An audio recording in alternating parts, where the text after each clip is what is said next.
Баршаңызға сәлем, менің алтын оқырмандарым. Бүгін мен сіздерге осындай шырша тәрізді оформлениямен құрамына сиыр еті қосып дайындалатын өте жылдам және оңай салаттың рецептісімен бөлісетін боламын. Жаңа жылдық дастарханыңызға міндетті түрде жасап көріңіздер.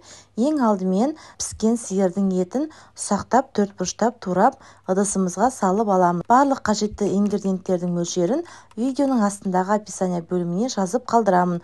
Сол жерге кіріп қарап көрсеңіздер болады.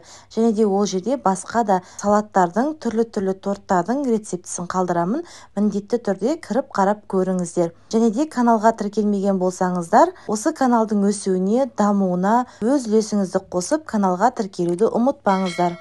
Енді майонезімізді жағамыз. Менде майонез, домашний майонез. Осы YouTube каналымда видео рецептісі бар. Видеоның астында сілтемесін қалдырамын, кіріп қарап көріңіздер. Майонезді қасықпен жағу қиындау болғаннан кейін осылай кондитерский мешокқа салып алдым. Егер де сіздерде дүкеннің майонезі болса, бір жақ шетін кішкене кесіп пайдалансаңыздар болады. Енді келесі бізде піскен картоп. Алдын ала осылай үккіштен өткізіп алдым. Үккіштің ең үлкен көзінен өткізіп, барлық картоптарымызды осылай жайып, және де үстінен қатты престеп шығамыз. Дәміне қарай тұзымызды қосып, үстінен тағы бір слой майонезімізді жүргіземіз. Әрбір слойдың ортасына майонез жағуды ұмытпаңыздар. Және де бұл салатты дөңгелек формада немесе төртбұрышты формада, әртүрлі формада дайындай берсеңіздер болады.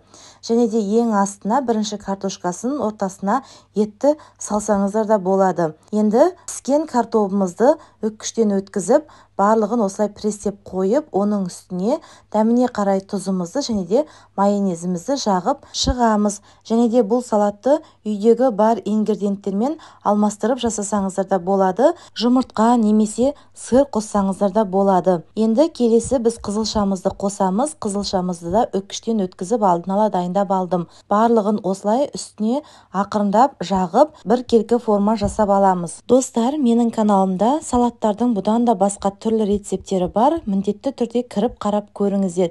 Және де тіркелмеген болсаңыздар, тіркеліп, комментарий қалдыра кетуді ұмытпаңыздар. Дәміне қарай тұзымызды және де майонезімізді әрбір слойдың ортасына жағуды ұмытпаңыздар. Енді осы майонезіміздің үстіне алмамызды үккіштен өткізіп қосамыз. Алманың орнына груша қоссаңыздар да болады. Дәмі өте тамаша, керемет болып шығады. Міндетті түрде жасап көріңіздер, сіздерге 100% ұнайтын болады. Және де бұл салат өте оңай дайындалатындықтан жаңа жылдық дастарханыңызда сіздің міндетті түрде болуы керек. Сондықтан қазірден бастап жасап көріңіздер. Ал достар, сіздер әлі де менің каналыма тіркелмеген болсаңыздар, онда осы қазақша контентті каналдың өсуіне, дамуына өз үлесіңізді қосып, каналға тіркеле кетуді ұмытпаңыздар. Әрбір тіркелушім үшін қатты қуанатын едім. Әрине сіздерге каналға тіркелу оп-оңай, ал ол мен үшін өте маңызды. Осы видеоны басқа да жандардың көруіне өз үлесіңізді қосып, лайк, комментарий қалдыра кетуді де ұмытпаңыздар. Мінекей біз алмамызды қостық, және де үстіне майонезімізді жағып шықтық.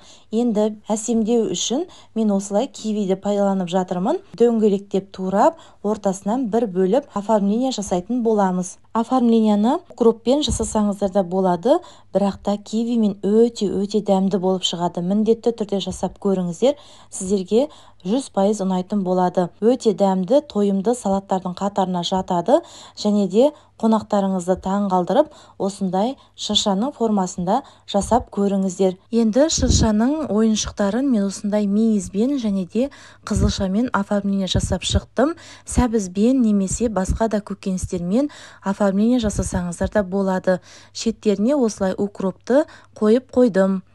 Мінекей біздің салатымыз дайын болды. Өте дәмді, тойымды салаттардың қатарына жатады. Міндетті түрде жасап көріңіздер. Және де каналға тіркелмеген болсаңыздар, тіркеліп жақын дос құрбыларыңызбен бөлісе жүруді ұмытпаңыздар. Баршаңызға рахмет, ас болсын.